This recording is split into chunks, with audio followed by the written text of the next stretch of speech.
Welcome to Heroes Journey PhysioFitness.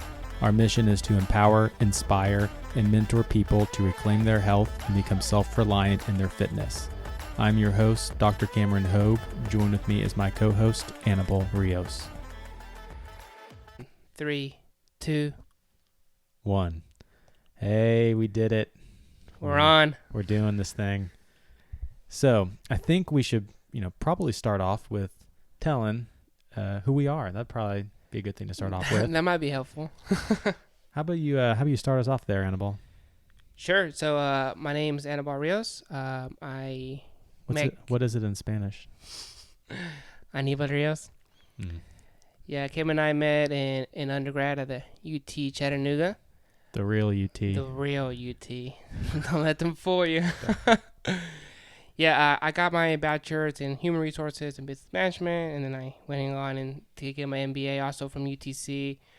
I think fitness for me has always been a lifelong passion. It's definitely been a struggle at times, especially with weight management and doing all these fad diets, losing 30 plus pounds in a month and then gaining all of it and then some in the next few months afterwards.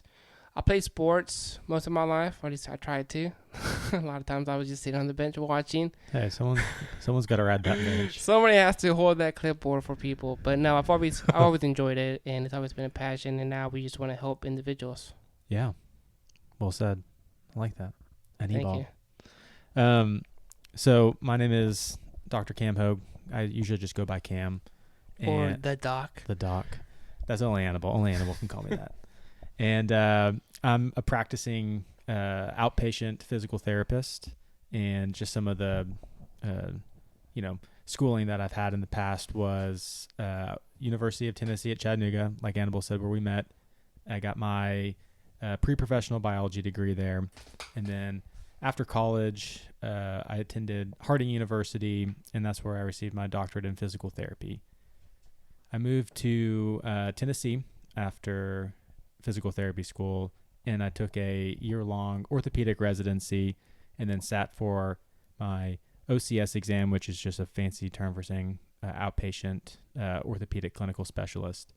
And I've been doing that ever since. And the same with Anibal, is played sports my entire life. I played a few years in baseball in college, and we just both been having a passion for health and fitness and really want to share what we have learned, and hopefully we can help others. No, definitely. I guess why don't you explain to them what it means to, I guess, why we call the Heroes Journey PhysioFitness to begin with. Yeah. So, number one, I think everybody needs to see their health, their fitness, wellness as a journey. I mean, number one thing, I think that's why, as Anibal has said earlier, like those fad diets, things that he tried in the past that failed, wasn't a journey. And it was one of the things that you do for 90 days and then stop, and then, do for another 30 days, then stop. And really viewing it as something that you're going to do for a lifetime, Yeah, and I guess also was the name is that, we want to see you guys take that role where you are the hero. You are focusing on this lifelong journey. It's also part of it from, I guess, the hero archetype that you see in movies. I think there's even a book on it you're starting the adventure that you're embarking on, this case being the health and your fitness. And then along the way, you're going to face challenges. And then along the way, you're also going to be the mentor. You can pull it up, and you'll go through this whole cycle. And we want to be there to help you through that journey. Yeah.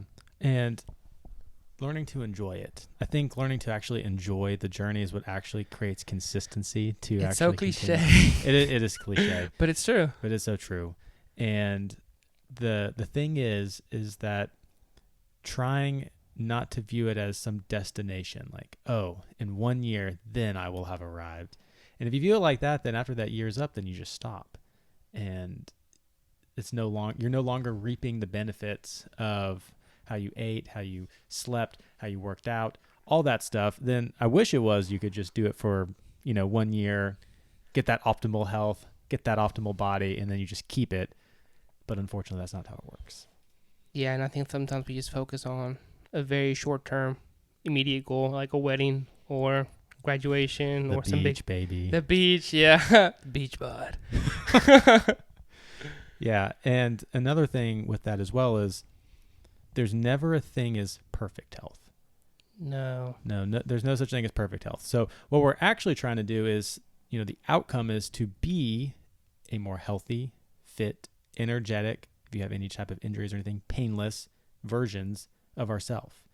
I think that's what most people want to see in themselves is they're better at 35 than they were at 25, and they're better at 45 than they were at 25.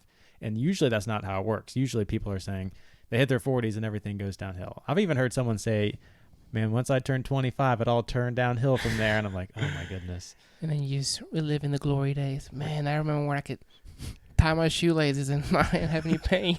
Yeah. And then I think Anibal really loves this saying, which is no silver bullets. Yeah, no silver bullets. I think for me, for so long, I was trying to find the one thing that would solve all my health problems. Yeah, if I just get that one thing.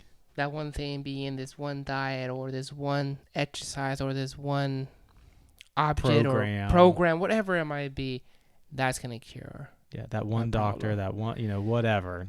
And I realized especially these past few years, nope. That is not the case. It's going to take good sleep, good exercise, good nutrition, and then and a few other things. But overall, that's what you need. It's a overall process. Yeah. So that's kind of the meaning behind the hero's journey. We want people to, to see themselves as the main character, take control of their lives, see it as a journey, and learning to enjoy it. And now, who is this podcast for? I think that's another good thing. Are you going to waste your time listening to us? I hope not. But we do have a few people in mind while we were kind of coming up with this podcast. And that would be, we would call them beginners and intermediates, whether that you call them lifters, fitness athletes, whatever or just people, beginner or intermediate people who are trying to go on this journey. That's who this is for. Yeah, and that could be, for instance, you worked out a lot 2 or 3 years ago and you haven't in a while and you want to start again for those individuals. Or maybe you're a true beginner that you've never set foot inside of a gym or lifted weights or don't even know what counting calories or eating properly or eating whole foods are. Anything along those lines, I think for those people will be very beneficial. Yeah. So like a beginner, we kind of define it a couple different ways. Less than a year experience. I think you can't be more than a beginner if you haven't, been doing this for more than a year. So if you're less than a year, I would classify someone as a beginner. I'd also classify someone who, as Anibal is kind of alluding to, doesn't really fully understand maybe nutrition, training, recovery, because everyone knows a 3-legged stool can't stand if you take away a leg. So I'd say you're still a beginner if you don't really understand those 3 things and how they work. And then a beginner would be someone who isn't consistent. I would say is consistently inconsistent, where you did it for a couple months, couple weeks. So you might have some experience, but it wasn't consistent. Or you worked out once a week for a whole year, at least once a week. Does that sound like anybody? Yeah, that was me for a while. And then that's what we classify beginner as. And then an intermediate, we less than 3 or 5 years of experience, and I would say an experience in all those aspects that we've just discussed. And then maybe an intermediate would be someone who still needs kind of like to listen to that authority source. Like if you're advanced, you kind of got things figured out to a degree. Like you might want to buy some programs, you might read certain books just to kind of keep up with the research that's coming up, but you kind of got it figured out. You know what works for you, you know what doesn't work for you, you know what kind of foods to eat, you know what kind of exercises to do. And I just don't think someone with 3 or 5 years of experience can be classified as someone advanced. So we're not really talking. Yeah. I think for advanced, at that point you're just fine tuning little things that are going to help you correct go over the top. So we're really not talking to people who want to become amateur or pro bodybuilders, people who want to be elite level CrossFitters, amateur or pro weightlifters or Olympic weightlifters. I think you can still learn some stuff, but that's not really who we're targeting. We want to help people, beginners or intermediates, get their journey, stay on their journey, and help them become self-reliant in their fitness. Yeah, the average person. Yeah. Take the average person and turn into the hero. Exactly. Chills. And then, so things that you can expect moving forward. This is just the pilot episode where we just kind of wanted to introduce ourselves and kind of get people to understand what we're all about. Is using my background as a physical therapist, trying to provide evidence-based information and clinical expert advice. So there is some black and white. There's a lot of gray, and I want to help people kind of figure out that gray part the best that I can. Coming up, the next couple episodes are going to be detailed guides on the steps of health and fitness. Like, I've never done anything before. What can I do? How do I start? So we're going to give a lot of steps, hopefully a lot of coaching and mentorship on your journey. That's kind of what to expect. Yeah, we just want to be here for you guys. Yeah. And don't make the same mistakes that I made. I think that might wrap it up for this first episode. Yeah, definitely.